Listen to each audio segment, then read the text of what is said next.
Maligayang pagdating sa San Francisco County Adult Assistance Program, na kilala rin bilang CAP.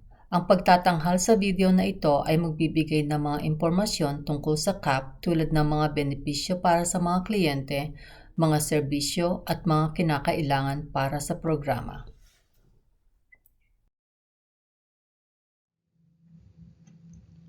Kung naaprubahan ka sa iyong appointment para masuri kung karapat-dapat ka sa programa, ang halaga ng iyong tulong pinansyal ay nakaayon sa kung gaano ka nakatagal naninirahan sa San Francisco at sa iyong kasalukuyang sitwasyon sa pabahay at paglahok sa mga aktibidad ng CAP.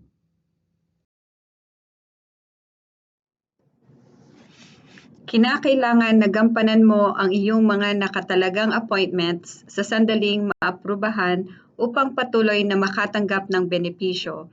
Kung hindi mo kakayaning gampanan o nakaligtaan mo ang iyong appointment, mangyaring tumawag sa CAP Service Center sa telepono bilang 833-879-1365.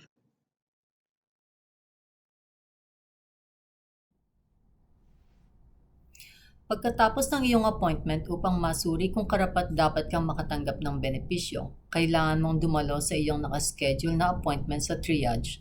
Susuriin ng manggagawa ng triage ang iyong kakayahang magtrabaho. Kung ikaw ay may kakayahang magtrabaho, kinakailangan mong gampanan ang lahat ng mga gawaing itinakda sa iyo. Sa panahon ng iyong appointment sa triage, susuriin ka para sa isang substance use disorder ng aming mga triage clinician. Kung naaangkop, ire-refer ka namin sa karagdagang pagtatasa at potensyal na paggamot na tama para sa iyo. Dapat kang sumunod sa mga pagtatasa na ito at lumahok sa mga magagamit na opsyon sa paggamot kung mayroon. Ang pagkabigong sumunod ay maaaring magresulta sa paghinto ng iyong mga benepisyo.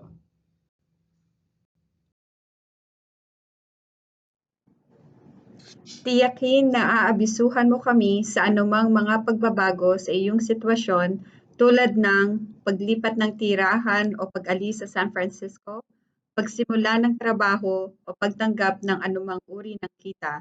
Iulat ang mga pagbabagong ito sa pamamagitan ng pagtawag sa CAP Service Center telepono bilang 833-879-1365. Panghuli, kailangan mong isumite ang lahat ng mga kinakailangang dokumento sa tamang oras.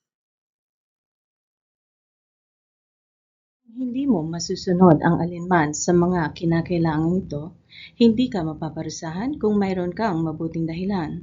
Ang mga halimbawa ng mabuting dahilan ay problema sa transportasyon, karamdaman, interview sa trabaho, at pagkakulong. Kung sa palagay mo ay mayroon kang mabuting dahilan, tumawag ka sa amin sa CAP Service Center telepono bilang 833-879-1365.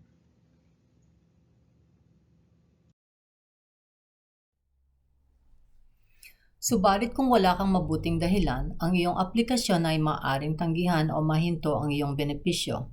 Kung ang iyong aplikasyon ay tinanggihan o nahinto ang iyong benepisyo at hindi ka sumasang-ayon sa aksyon, maaari kang humiling ng isang patas na pagdinig.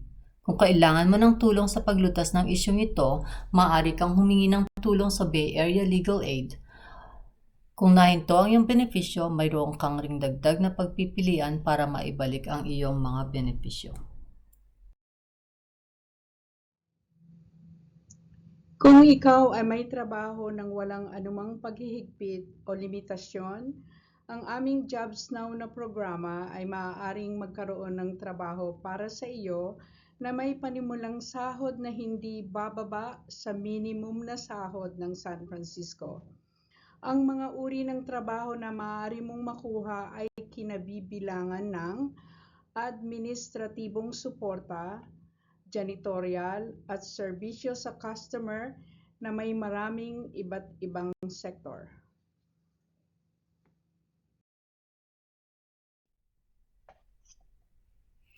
Mayroon din kaming mga programa sa pagsasanay upang matulungan kang makakuha ng mga kasanayan at karanasan sa trabaho.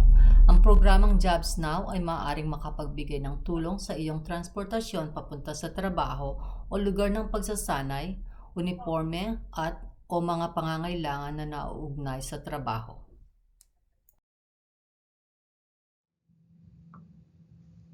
Pagkatapos ng iyong appointment sa triage, ire-refer ka namin sa workforce development, kung saan maaari kang mag-sign up para sa work fair at magboluntaryo para sa Jobs Now. Kung gusto mo ng karagdagang impormasyon, mangyaring hilingin sa aming eligibility worker na ischedule ka para sa isang appointment sa Workforce Development o WDD o tawagan kami sa 877-562-1669.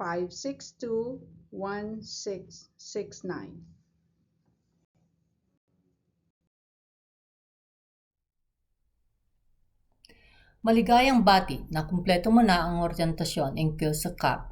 Kung nababahala ka na hindi mo maaalala ang lahat ng impormasyong ito, ang mga detalye ay nasa Form 2460.